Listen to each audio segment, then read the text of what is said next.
Olá, pronto. Olá, igreja querida, tudo bem com você? Que maravilha que você se encontra aqui na nossa igreja virtual.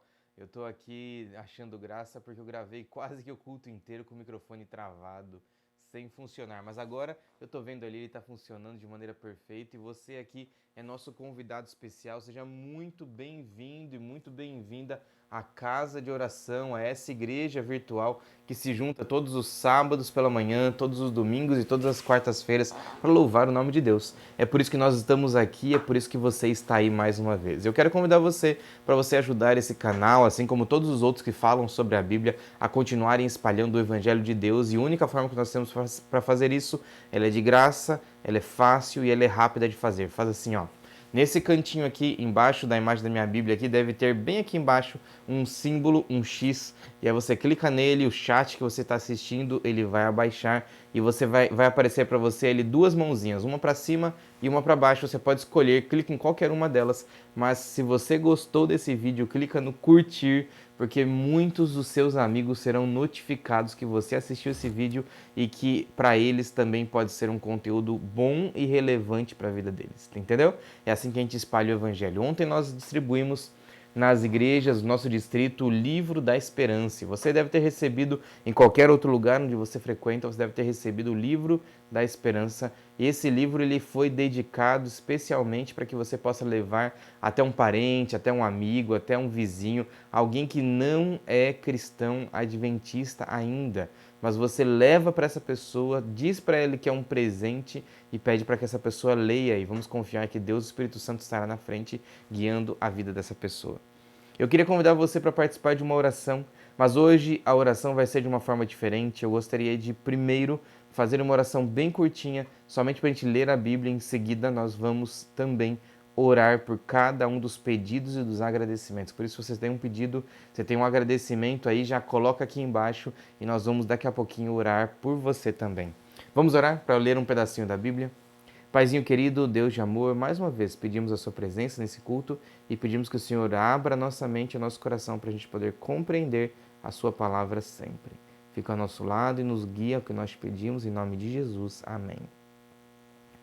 Segunda Crônicas, no capítulo 7, no verso 14, diz assim: Se meu povo, que se chama pelo meu nome, se humilhar e orar e me buscar e se converter dos seus maus caminhos, então eu ouvirei dos céus, perdoarei os seus pecados e sararei a sua terra. Percebe, essa aqui é uma promessa de Deus para cada um de nós quando nós entregamos a nossa vida completamente nas mãos dele. O Deus que nós conhecemos é o Deus Todo-Poderoso, é o Deus que abre as comportas dos céus, é o Deus que criou todas as coisas e que ao mesmo tempo se preocupa com a gente. Por isso, nesse momento, nós vamos orar por dois motivos especiais.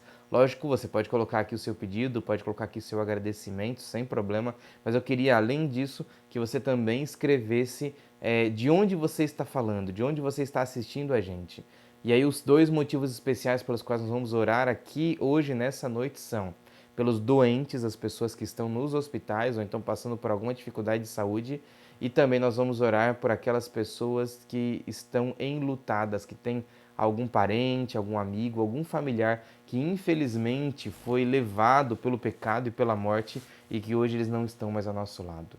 Vamos orar sim por esses dois grupos em especial e você aí continua mandando aqui pra gente cada pedido e cada agradecimento que eu sei que você tem, tá bom?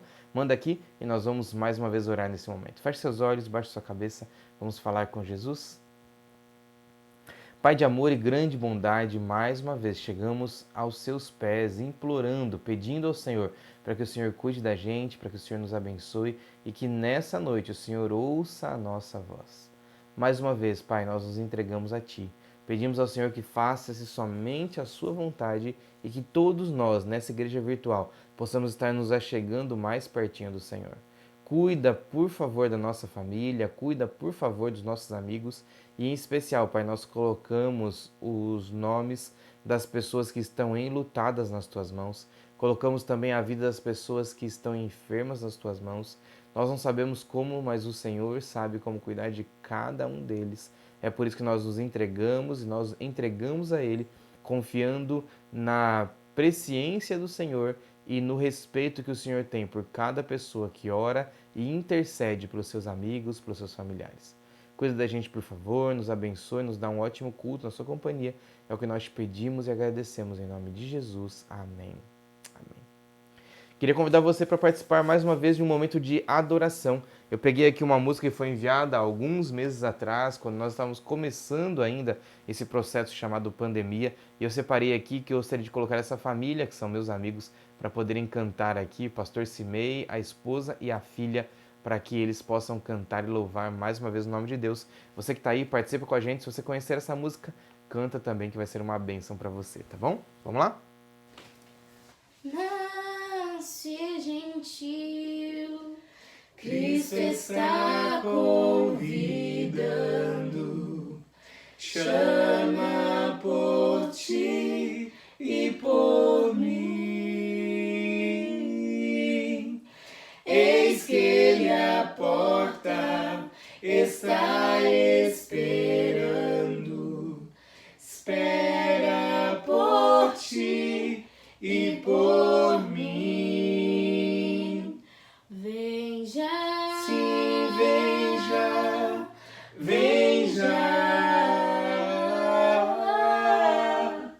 Ó alma triste, vem já. Manso e gentil, Cristo está convidando. Chama, ó, vem, pecador. Quão grande amor tem Jesus demonstrado, dando-se para salvar. Veio tirar nosso tão vil pecado, veio por ti e por mim. Vem já, sim, vem já, vem já. Ó alma triste, vem já, sim, vem já. Com muito ardor, meu Jesus está chamando. Cristo te chama, ou ele te chama. Vem já, Cristo te chama, vem já.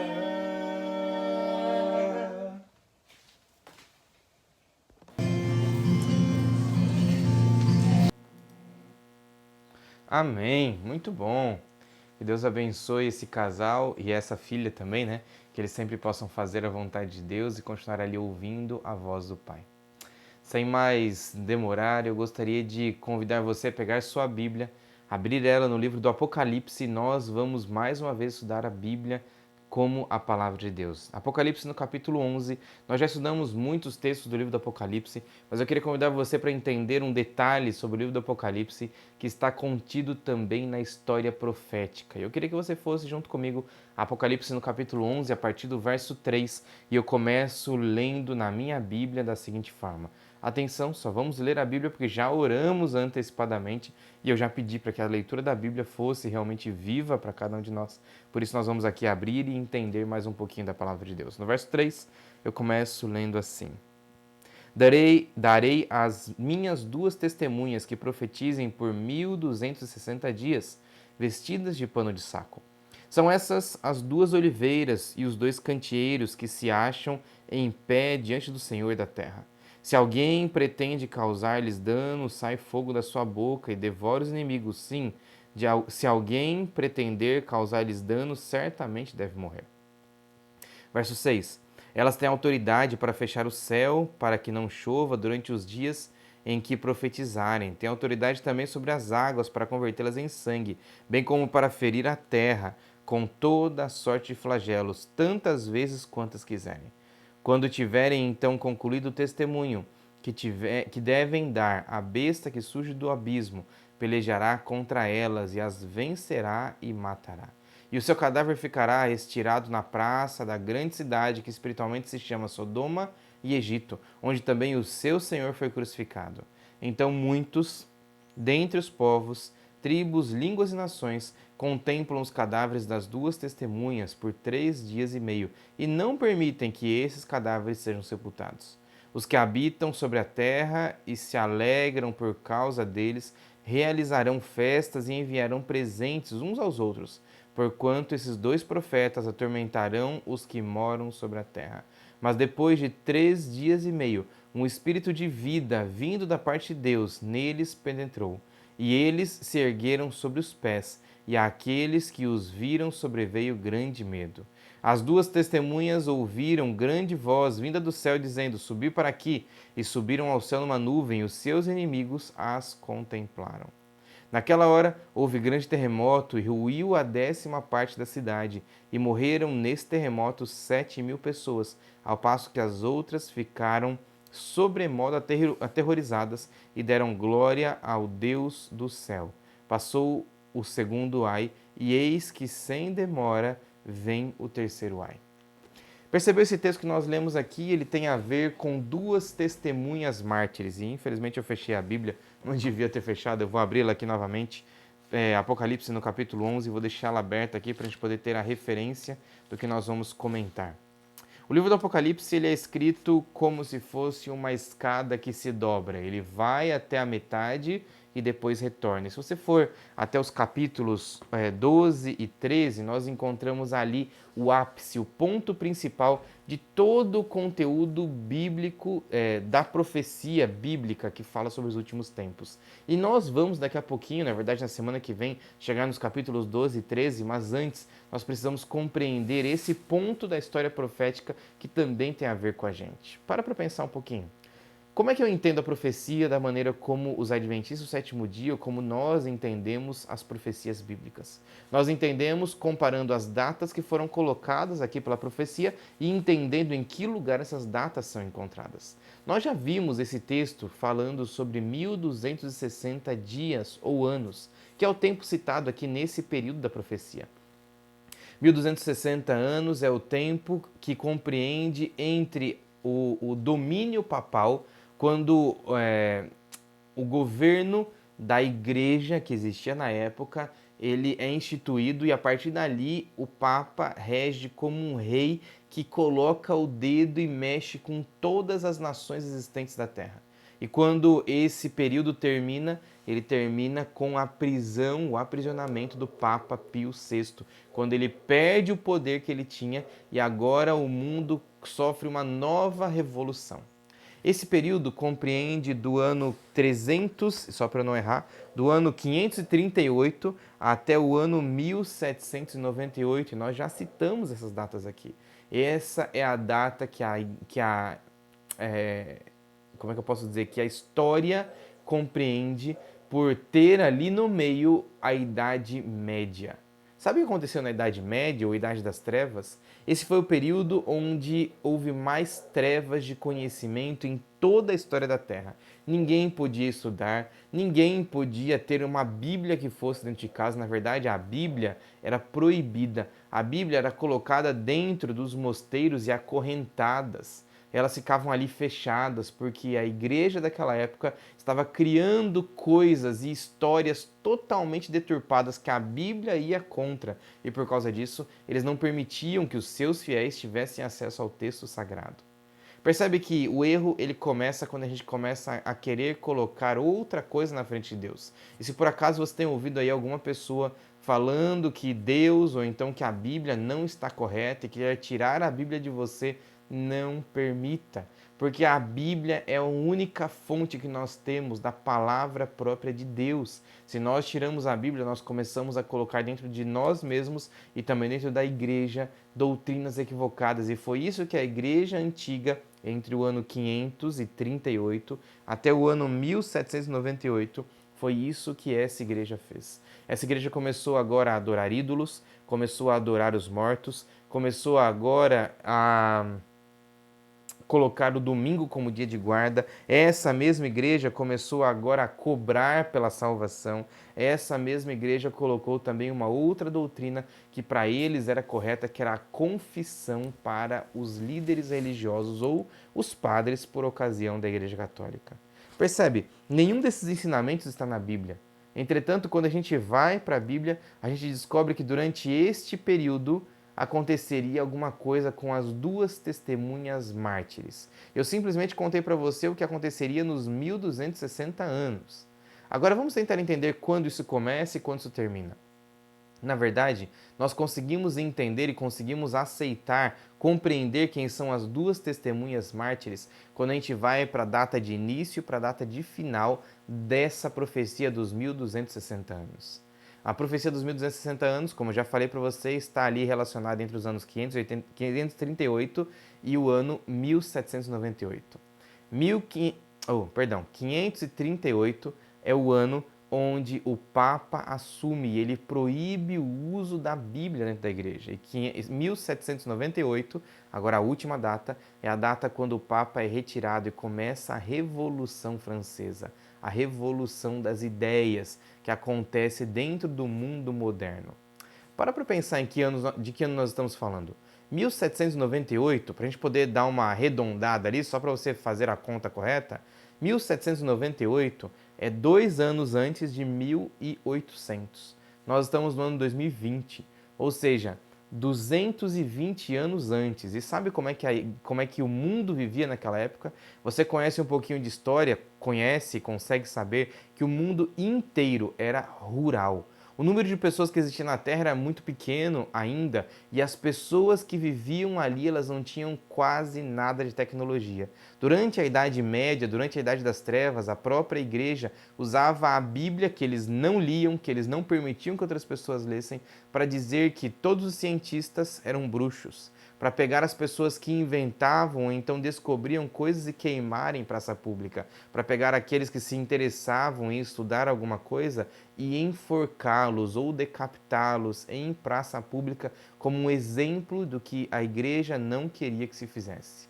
Quando então chega 1798, por causa dessa influência maligna que a igreja daquela época trouxe para o cristianismo, 1798 é a data onde a França, como um centro pensante do mundo moderno daquela época, começa então a ir contra a maior de todas as instituições que a igreja deveria defender. E o que é que a igreja deveria defender como a base do seu ensinamento? A Bíblia, a palavra de Deus. Quando a gente volta para essa profecia, nós compreendemos então que durante esse período de 1260 anos, a Bíblia, ou seja, as duas testemunhas mártires, o Antigo e o Novo Testamento, ficariam estirados na terra quase como se fossem mortos. E é interessante porque é exatamente isso que acontece, porque as pessoas não têm acesso e a Bíblia é colocada quase como se fosse morta. Só que depois dos 1260 anos, também existe uma outra profecia. E agora essa profecia fala sobre o momento quando então termina a Idade Média, e a gente sabe pela história que Napoleão Bonaparte manda prender o Papa Pio VI, então ele domina Roma e o lugar onde era a sede da igreja, e agora ele começa então a instituir dentro dos países ao redor ali um novo jeito de pensar. E agora eu vou para a história da França para você poder entender o que aconteceu nessa época. Logo depois então que a França consegue retirar o Papa do poder, nós descobrimos que a França faz agora uma iniciativa muito grande a partir do que nós conhecemos hoje como o Iluminismo, ou melhor, a Revolução Francesa. E essa Revolução Francesa, ela começa por fazer uma coisa simples para tentar acabar com a influência da igreja que tinha feito tanto mal ao mundo durante os últimos 1260 anos. Sabe o que eles fazem? Eles tiram o grande ícone da igreja e simplesmente queimam em praça pública e demonizam esse livro. Sabe do que eu estou falando? Da palavra de Deus, da Bíblia, as duas testemunhas mártires citadas dentro do livro do Apocalipse. Essa Bíblia, que antes era tida como algo proibido para a humanidade, agora é tido como o ícone principal que deveria levar todo o castigo que a igreja merecia naquele momento. E agora a igreja perde o acesso à Bíblia, não porque a própria igreja proibia, como já era errado antes, mas porque por um projeto de lei colocado dentro da Câmara de Vereadores, de deputados, dos líderes da França, eles então proíbem que qualquer pessoa dentro daquele país tivesse uma religião. Ao contrário disso, eles pegam uma prostituta e nomeiam ela como a deusa da razão. E ali eles entram na Catedral de Notre Dame como o ícone da igreja que cuidava ou que deveria trazer a salvação, retiram Deus da jogada e entronizam naquele lugar, dentro da Catedral de Notre Dame, uma mulher que era prostituta como sendo a deusa da razão. Naquele momento eles estão dizendo para o mundo inteiro que aquele país não respeitava mais a Deus, mas aquele país agora respeitava somente a razão. Você que já estudou um pouquinho de história, que já foi até uma faculdade ou então gosta muito de história, você provavelmente deve ter ouvido de alguns eventos como esses que aconteceram dentro da França. E é interessante como a Bíblia descreve a França, porque se eu estou falando desse grande evento que aconteceu, é porque ele se encaixa exatamente dentro do tempo profético colocado aqui. Porque esse período onde a Bíblia foi destruída e a Bíblia era proibida dentro da França e dos países que ela tinha domínio, foi exatamente o período de 3 anos e meio. E é exatamente o período que Apocalipse no capítulo 11 cita para a gente dizendo de 3 dias e meio de morte da própria Bíblia. Durante esse tempo, a não igreja, ou seja, o país França, decidiu por decreto que eles deveriam colocar os exemplares da Bíblia que existiam no país dentro de uma fogueira e destruí-los. Segunda atividade que eles fizeram foi que todas as igrejas foram fechadas por projeto de lei. Foi proibido que fosse adorado outro Deus a não ser aquela prostituta como colocada como a deusa da razão.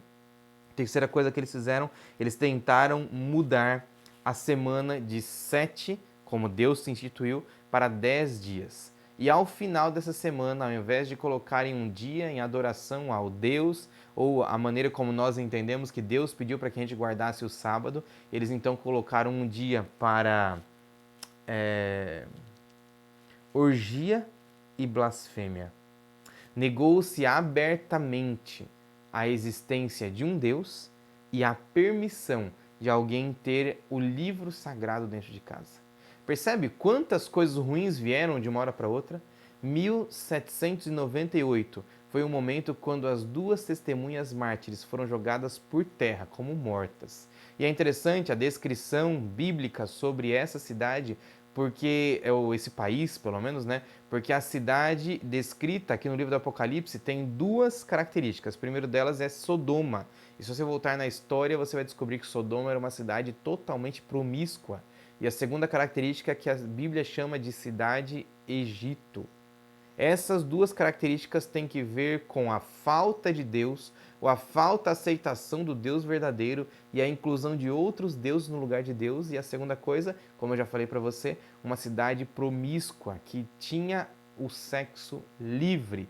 E essa liberdade, entre aspas, sexual, levou essa cidade à ruína, porque eles eram chamados espiritualmente de Sodoma e Egito. E percebe que a próxima característica que é citada no texto que nós lemos é que nesse lugar Jesus Cristo foi morto. Jesus não foi morto na França. Em nenhuma cidade da França Jesus foi morto. Mas quando nós vamos à história bíblica, nós descobrimos que Jesus foi morto, crucificado em Jerusalém. O que é que está acontecendo aqui? Nós entendemos que porque esse texto é um texto profético, nós entendemos uma alusão aos cristãos que foram mortos naquela cidade. Segundo o texto bíblico do verso 13, que nós já lemos, e também segundo a história, estima-se que perto de 7.000 cristãos foram mortos durante esses 3 anos e meio por defenderem a palavra de Deus. O mais impressionante é que após 3 anos e meio, ou melhor, durante esses 3 anos e meio, onde a França tenta negar totalmente a existência de Deus e ir contra tudo que deveriam fazer com a leitura da Bíblia, aquele país vira uma bagunça só. Nunca houve um período onde tantas pessoas morreram assassinadas. Nunca houve um período onde tantos crimes aconteceram. Nunca houve um período onde tanta gente se prostituiu. Nunca houve um período de tanta miséria e tristeza em um país como aquele. Exatamente como a descrição do capítulo 11 do livro do Apocalipse. Sabe por quê? Porque quando se tira a Bíblia, os preceitos bíblicos de qualquer povo, o que sobra para a gente é a nossa consciência para julgar se você está certo ou errado. E a minha consciência é diferente da sua. Então eu posso fazer o que eu quiser e você pode fazer o que quiser. Imagina se eu faço uma coisa ruim com você e você vem agora na minha direção e faz alguma coisa ruim comigo ou com a minha família. Percebe que se eu não tenho Deus no meio de uma sociedade, se eu não tenho Deus, se eu não tenho a Bíblia, a palavra desse Deus que controla essa sociedade, nós cada vez mais nos parecemos com animais. E existem histórias da Bíblia que mostram exatamente isso. Quanto mais longe de Deus, mais perto dos animais. E foi exatamente isso que aconteceu com aquele país como um todo. Agora, aquela mesma Câmara de Vereadores, de líderes do país chamado França, que tinha votado dizendo que Deus não existia, que ninguém poderia mais pegar em Bíblias, ninguém mais poderia ter uma Bíblia em casa, agora eles precisam voltar atrás. 3 anos e meio depois, exatamente no ano de 1801, a história conta pra gente que eles retornam até as suas cadeiras e então decidem que a Bíblia deveria ser novamente liberada e que as igrejas deveriam ser abertas para que quem quisesse pudesse ter acesso ao Deus que qualquer um quisesse. A liberdade então voltou e agora eu encontro aquele texto bíblico que nós lemos aqui do capítulo 11, dizendo que a Bíblia ela recebeu vida novamente. E ao receber vida, ela foi levada ao céu e os seus acusadores, ou seja, os seus inimigos, ficaram olhando para aquela Bíblia ou para as duas testemunhas serem levadas para o céu. Ser levado para o céu é um símbolo de vitória e Deus deu vitória novamente à própria palavra dele. Eu aprendo algumas coisas com essa história. Eu não estou falando para você simplesmente sobre uma história que surgiu da minha cabeça, mas eu estou comentando para você, nesse momento, sobre a história recente da nossa humanidade. Afinal de contas, nós estamos falando de 220 anos atrás. Não é muito tempo atrás e o nosso mundo não tinha o mínimo necessário para se ter uma ciência.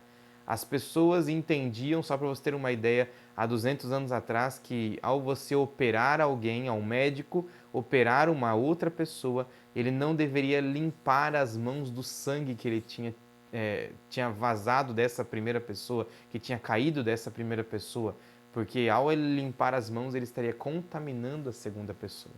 Imagina só um dos exemplos de como a ciência era rudimentar demais há 200 anos atrás. E hoje nós temos aparelhos tão maravilhosos que simplesmente nos ajudam a entrar em contato, eu da minha casa, você da sua, e nós conseguimos aqui manter um contato simples e direto para podermos louvar o nome de Deus, olhando para uma câmera, você olhando para a tela de um celular, de um computador ou de um tablet.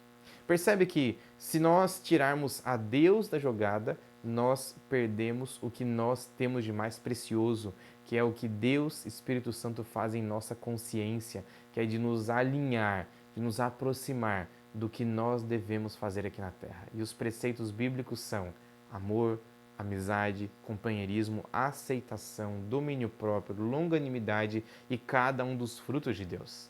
Eu aprendo pelo menos duas coisas quando eu abro a Bíblia e leio esse texto que existe aqui.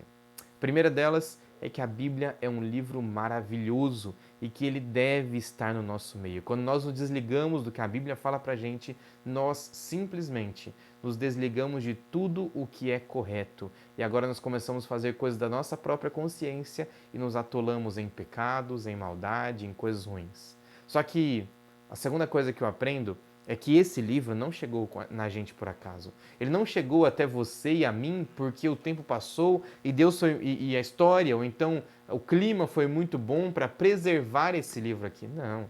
Esse livro somente foi preservado pelo poder atuador miraculoso de Deus Espírito Santo, de Deus o Pai, de Deus Jesus, que cuidou das pessoas para preservar esse livro para que ele chegasse até você. E eu já comentei nesse canal e eu vou citar para que você possa depois procurar. Dentro desse canal tem um outro vídeo falando sobre a realidade, sobre a Bíblia. É um estudo da Bíblia que a gente chamou de classe bíblica, ensinando sobre a Bíblia. Quando a gente estuda sobre a Bíblia, a gente descobre que esse livro chegou até a gente com a mesma exatidão que Jesus tinha nas mãos dele, ou então que o apóstolo Paulo tinha nas mãos dele, e por isso nós acreditamos que esse livro é realmente sagrado. Percebe? O mundo pode tentar destruir as duas testemunhas mártires, tanto o Antigo quanto o Novo Testamento. Mas Deus, o Deus Todo-Poderoso, preservou esse livro para que eu e você pudéssemos hoje ter a oportunidade de ouvir a voz de Deus dentro da sua e da minha casa. Eu vou citar para você só mais duas coisas agora e então eu encerro esse sermão, tá bom? No ano de 1804, logo depois dos 3 anos e meio que eu citei da história profética, logo no ano 1804, se faz a conta de que este livro estava traduzido para somente 10 ou 15 línguas. Hoje nós estamos no ano 2020 e esse livro está traduzido para 2.750 idiomas e dialetos. Sabe o que significa isso? Significa que se não fosse toda essa luta e todo o cuidado de Deus para que esse livro chegasse até nós, com toda a força que ele chegou, você e eu não teríamos acesso à palavra de Deus. Mas nós temos acesso hoje porque Deus é o Deus Todo-Poderoso. Ontem à tarde fiz 4 visitas.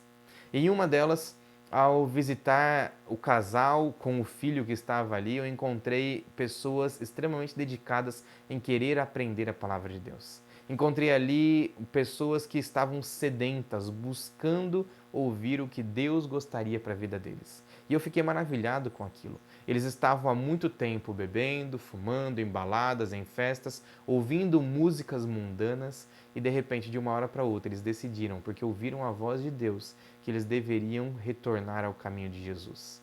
Nós estudamos com eles dentro da Bíblia e mesmo sem ter ali ainda muita facilidade em encontrar livros, versículos e capítulos, mesmo assim eles estavam sedentos, querendo ouvir a vontade de Deus para a vida deles. Como é que você faz hoje com sua Bíblia? Será que você pratica a leitura e o estudo desse livro que é tão sagrado e que pela história e pela profecia nós entendemos que o próprio Deus deu para mim e para você? Ou será que você continua achando que esse daqui é simplesmente mais um livro que passou por eras e mais eras e foi simplesmente preservado? Deixa eu dizer para você uma coisa. Esse daqui não é um livro comum, mas é o livro que traz a verdade revelada do próprio Deus. Por isso, se você quiser buscar a sua salvação, encontre Jesus dentro desse livro. Leia esse livro como sendo a fonte da sua salvação. E quando você fizer isso, você vai poder encontrar o Deus, o Mestre dos Mestres, o Senhor dos Senhores, neste lugar, dentro desse livro, que vai poder estender a você a salvação em Cristo Jesus, que é tudo que nós precisamos para poder estar com Ele lá no céu. Não tem mais nada que nós precisamos buscar, a não ser a salvação em Cristo Jesus. Por isso, faz uma coisa. Você quer entregar a sua vida a Jesus? Você quer ser mais uma pessoa que defende, que lê e que pratica o que esse livro fala? Então faz uma coisa, feche seus olhos, baixe sua cabeça e nós vamos entregar a nossa vida mais uma vez nas mãos de Deus. Vamos orar? Querido Paizinho que está nos mais altos céus, nós agradecemos ao Senhor, porque a sua profecia, porque a profecia bíblica, ela é eficaz, ela é presente e ela foi colocada para que nós pudéssemos entender a história, como ela aconteceu e como ela vai continuar acontecendo. Nós estamos chegando agora no meio do livro do Apocalipse e queremos entender tudo que o Senhor gostaria de dizer para a gente, Pai. Mas de maneira principal, nos ajuda a entender como a sua Bíblia é importante e sempre foi preparada, foi preservada, para que nós aqui pudéssemos ter acesso e nos entregássemos ao Senhor. Cuida da gente, Pai, por favor. Nos ajuda para que essa entrega seja verdadeira, viva e eficaz e que nós possamos viver um relacionamento redentivo com o Senhor, com o objetivo de buscar a redenção de cada um de nós. Cuida da gente, nos abençoe e nos perdoa sempre, Pai. Nós te imploramos por tudo isso, em nome de Jesus. Amém. Amém. Que Deus te guie, que Deus te abençoe. Se você ainda não clicou aqui no joinha, por favor, coloca o seu joinha ali, ajuda esse canal a crescer. E se você não é inscrito ainda, se inscreve no canal, compartilha esse vídeo e ajuda outras pessoas também a receberem esse conteúdo que é importante para nosso conhecimento, para nosso crescimento ao lado de Cristo Jesus, tá bom? Um abraço para você, fica com Deus, até quarta-feira. Tchau, tchau.